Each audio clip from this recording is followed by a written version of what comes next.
Yo, what's up, guys? Hey, it's Derek here with 4K Racing. I know I haven't posted in a while. I've been hard at work, working hard and trying to build this truck. It's coming together slowly. I wanted to do an update video, kind of show you guys where I'm at, what I've gotten done. I know I didn't record a whole lot of it during the process. I'm just getting in here, just trying to kind of pound this stuff away. I got to figure out a whole bunch of stuff, and I've got to order a bunch of parts, and I'm just being rushed. So I'm trying to get through here and get it done and get it knocked out. But I'll show you guys what I've been working on. So first things first, I had a 8.8 in here, and the 8.8, I felt like it wasn't going to be strong enough. I couldn't really order the axles with the splines that I wanted, and I was really nervous to just about, figuring out if it's going to work. And so I said, you know what, I'm just going to go to a 9-inch. There's more options. There's more things I can do with it. It's just a little bit of a stronger axle. I felt a little bit more comfortable with it. So I went ahead and got rid of the 8.8 and went up to a 9-inch. So let me show you. Okay, so this is the 8.8 that I have in the truck. It's for sale right now if anybody wants it. I have the 8.8. I've got a spool and I've got gears and ring and pinion gears for it. And the cover on the back and, some other little odds and ends with it. So, I'll be posting that shortly. If you guys are here local and you want to come pick it up, let me know. So what I've done now is I went ahead and mounted the 9-inch. So the 9-inch is kind of in, everything's just tacked in place, nothing's final welded yet. But I got my 9-inch mounted in, I've got the brackets in, I go all the way down, they're adjusted, and I've got my drag link or stabilizer bar, whatever you want to call it in here, and got it, keeping the axle steady. Everything's looking pretty decent. So what I've got going on in the grand scheme of things is I'm gonna have my cage installed, and then when my cage is in, from where that black line is coming down, I'm gonna have a bar that's gonna come down, a diagonal bar tying into the rear suspension. So it's gonna tie in right above the axle or the shock mount. So it'll be somewhere in this generalized area. So it's gonna hold the shock down, and kind of support that area. But what I wanted is I wanted a way for the bed to come off in case I needed to, fix something, or if I had, a major break or something weird. I wanted the bed removable. So what I did is I kind of just double boxed this and made it here. And what I was going to do was kind of weld that down, bring a bar from the bottom all the way up to this top bar. Underneath that bed liner, I have a real thick bar underneath there. So I was going to tie those in and then cut that gap right there out so that the bar that comes from here straight up, it'll be able to slide past that. But then I've got the middle piece is kind of like flopping around a little bit, and I've got to find a way to secure that a little bit. I actually came up with an idea to use those connections, the weld-in connections that you can weld into a pipe where it has like 2 bolts in it. You can remove the bolts and then the pipe splits apart. So I'd be able to remove that bar in a section of the middle of that bar, remove it, slide the bed off, and then put the bed back when I'm done working on it, and then put that bar back in. My only problem with that is I'm not sure if it's going to be legal for drag racing.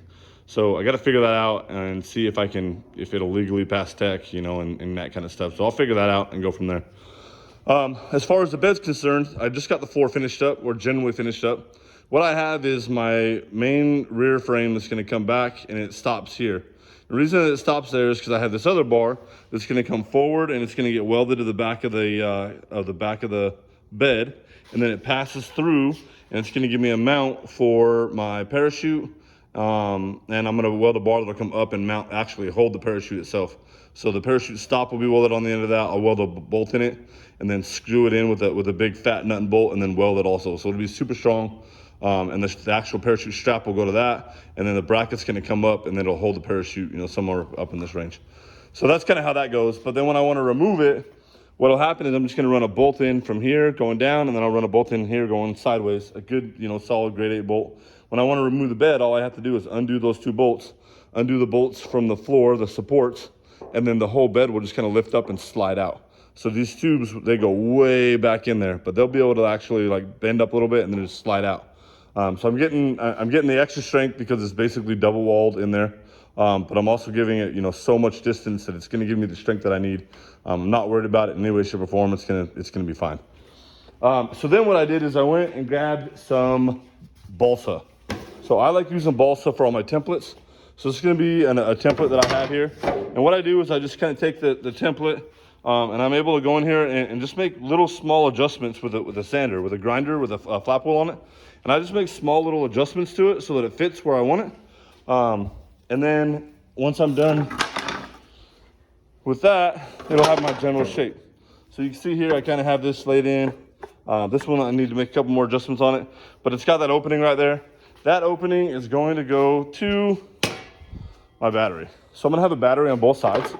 My battery tray is gonna just kind of slide in here like such, and then I'll make this piece. Obviously it's made out of wood right now, but I'm gonna transfer that to some sheet metal, and then we'll roll some beads in it and drill some holes in it, make it look nice. But that's basically what you're gonna have. So from the rear of the bed, you'll have one there and you'll have one over there. And then my fuel cell is gonna go right here in this gap here in the center.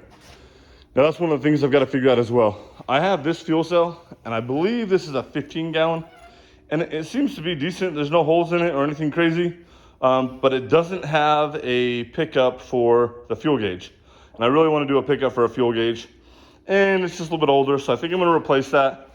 If there's an option for me to unscrew this and put a new one in, one that will screw in, will have a better lid, and it also has a fuel pickup, let me know. I haven't been able to find one. I'm gonna have to probably order a whole new fuel cell.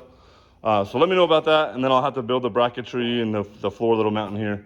And then I gotta build another square for that front piece up there, a square for that piece up there, and then I'll come in and build my wheel well pieces. And that's gonna be tricky. The tubs, they sell a couple of them, but they're just, by the time you get them and you kind of have to put them together, and I think it's just gonna be easier for me to try to build a set. So I'm gonna go ahead and build a set.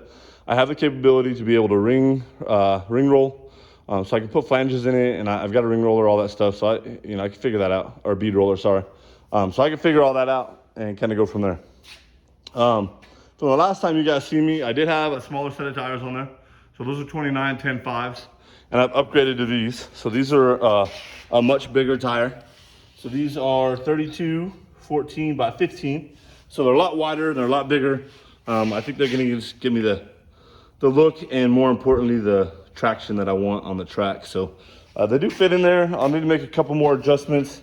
I've got a little bit of a gap in here, so I think I'm gonna be okay. So they fit pretty well. Like I said, I still gotta take it in and get it aligned, and I'll have the axle aligned, and I've got the capability where I work to go in there and get all that stuff done. So that's kind of the intent from there. And then the next piece that I've done that you guys haven't seen is I cut the floor and the firewall all the way out. So I got to come in here and figure out what I'm going to do with that. I just wasn't happy with the transmission tunnel. I wasn't happy with the firewall.